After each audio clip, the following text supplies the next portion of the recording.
The nation is preparing to mark a day that changed the world, the terror attacks of 9/11 20 years later. Tomorrow will be a day of remembrance and reflection from coast to coast, led by tributes and ceremonies at all three memorial sites. In a moment, Craig will join us from Shanksville, Pennsylvania, but we do start at the site of the World Trade Center here in New York with NBC's senior national correspondent Tom Llamas. Tom, good morning. Hey, Hoda, good morning to you. We were walking up to this site, and it happens every single time I come here. You just feel something. You start to hear the waterfalls. You see the pool, which was the South Tower, the footprint of the South Tower. And as you get closer, you start to see the names. Juan Ortega Campos, Randall Drake. And then you look up, and you think about that day and all the lives lost, and you remember how everything changed forever. Nearly 20 years later, the image, the moment, the terror are still hard to believe. Two airplanes have crashed into the World Trade Center. That attack would include two more hijacked planes, one crashing into the Pentagon, the other in Shanksville, Pennsylvania. Nearly 3,000 people would die. On Saturday, President Biden will visit memorials at all three crash sites. Ruben Esquilin Jr.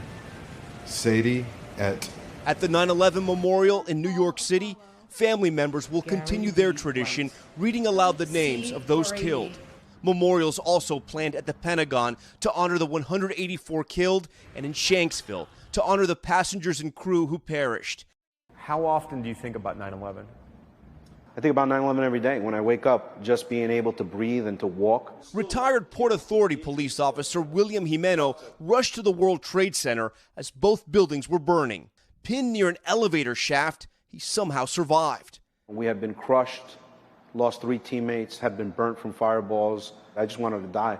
30 minutes later, the North Tower came down. I just held on for dear life, and it sounded like 12 million freight trains coming down on us. And when it stopped, everything went silent and dark. For 13 hours, William stayed buried, along with his sergeant, John McLaughlin. A team of Marines heard their cries for help, rescuing them. They were among the last people pulled out of the rubble alive. If we don't find light out of a tragedy, no matter what that tragedy is, it's just a tragedy. For NYPD officer Erin Coughlin, that light is remembering her father, Sergeant John Coughlin. He ran into the South Tower to rescue others and never came out. And when she puts on the uniform, she's also wearing his police shield. I don't know if you pray or not, but if you do, have you ever, try to talk to him and tell him, I'm proud of you, I know what you did? Those moments where you stop and you're like, are you there? You just think, Dad, you there? Just stick with us. And as we look up nearly 20 years later, we hope all of those victims from 9/11 are looking right back down on us. Officer Coughlin wants America to know that there is a new generation of police officers and firefighters, first responders, and if asked, would do the exact same thing the heroes of 9/11 did. Savannah and Hoda. All right. Thank you so much, Tom. Craig joins us now from the memorial to the heroes of United Flight 93 in Shanksville, Pennsylvania. Craig, good morning to you. Hey, Savannah, Hoda, good morning to both of you as well. Preparations underway here at the Flight 93 National Memorial in Shanksville to honor the 40 lives that were lost on that flight that tragically crashed here on September 11th. The memorial ceremony will be attended by former President George W. Bush, who's expected to speak and pay his respects, alongside First Lady Laura Bush as well. And they'll do that in front of a small crowd of family members and invited guests. President Biden, First Lady Dr. Jill Biden, also expected to be here as well. And then at 10:03 a.m. precisely, the time of the crash, that annual tradition will continue.